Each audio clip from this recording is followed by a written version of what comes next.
dari exit tol Senawar Tikungan Harmoko. Nah, ini dibuka ya untuk jalur jalan tol mulai dari exit tol Senawar Tikungan Harmoko menuju ke Mendes Jaya, Sungai Lalan, Bayung Lincir. Nah, nih pada sore hari ini kita langsung melancong ke sini ya. Ini baru 2 hari dibuka.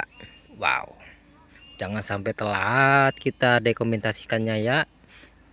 Nah, ini masih banyak sampah-sampah, kurang lebih 1 kilo, kurang lebih ya. Nih, ini jam setengah 5 kita sudah di sini.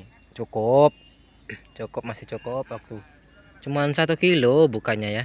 Nah, di sana tuh masih rawa. Itu nampak mobilnya dari